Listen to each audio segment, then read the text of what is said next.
Wolverine's journey begins in the Savage Land, located in Antarctica. At this point, all we really know is that a few days ago, Magneto's space station, Asteroid M, crashed into the atmosphere.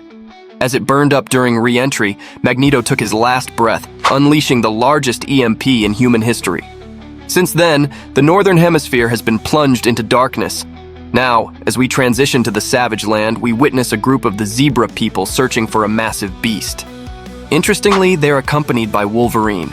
From the get-go, starting in the Savage Land and featuring the Zebra people, gives this tale a nostalgic vibe since these characters aren't frequently seen or mentioned. Nevertheless, as they continue their hunt for the beast, the group keeps telling themselves they must be courageous, as their people are relying on them. Wolverine, on the other hand, casually remarks that they're fortunate he happened to be in the vicinity. However, it doesn't take long for one of them to spot the beast nearby, and as soon as they do, they bolt. Wolverine observes this and dryly notes how they're all bark and no bite. Just as he finishes his thought, the Triceratops he's riding on is viciously attacked. Wolverine then faces the beast head-on, getting caught in its jaws. But with half of his body trapped, he starts tearing into the creature's gums, reflecting that this is what happens when you encounter something more ferocious than you. Earlier, the hunters had informed Wolverine that ever since a bright purple flash lit up the sky days ago, things had changed. Before the flash, the great beast would hunt deep in the jungle, leaving them alone. But after the sky lit up, it began targeting their villages, terrifying the villagers to the point where they were too scared to sleep. One of the hunters even asked Logan if he knew what that fear was like, to which he coolly responded, "Nope, but my enemies do." Wolverine was ready to show this beast that he was as much of a threat to it as it was to the tribe. But it wasn't just about avenging the Zebra people. Wolverine was frustrated because he was supposed to be on vacation trying to unplug and disappear. So when he attacks the beast, he's taking out his pent-up anger on it. Suddenly, the beast takes a headshot from Nick Fury. Fury has come to recruit Wolverine and get him to join a team of others because he has a plan to restore order after the fallout. However, to Fury's surprise, Wolverine is unaware of what's happened to the rest of the world. Fury explains that while Logan was down here disconnected, the entire world lost its mind, and things are on the brink of collapse. Fury pleads with him, "I need you, Logan. America needs you." Wolverine, unimpressed, replies, "Hate to break it to you, bub, but I'm Canadian." Fury, delivering bad news, responds, "Sorry to say, there isn't much of Canada left anymore, so I figured you might make an exception."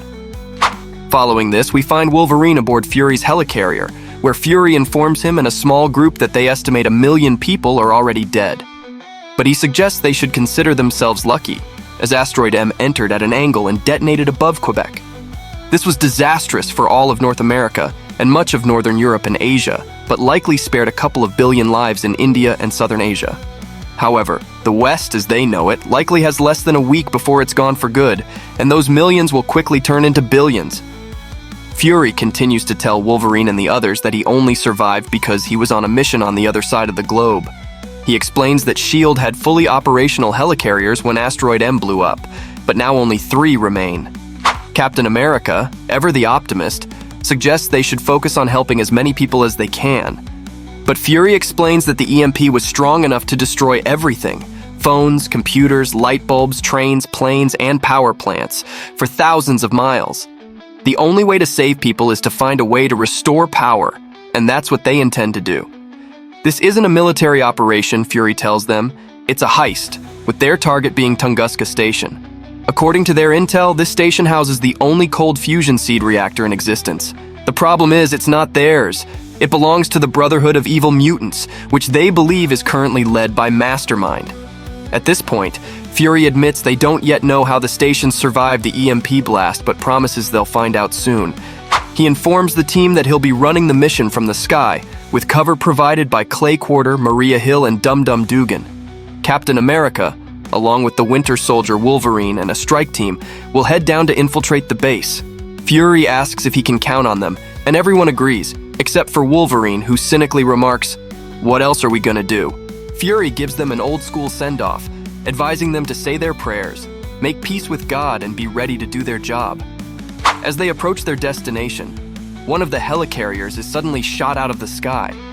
Immediately, Fury demands to know where the attack came from, only for Dum Dum Dugan to confirm that it was Clay's helicarrier that fired.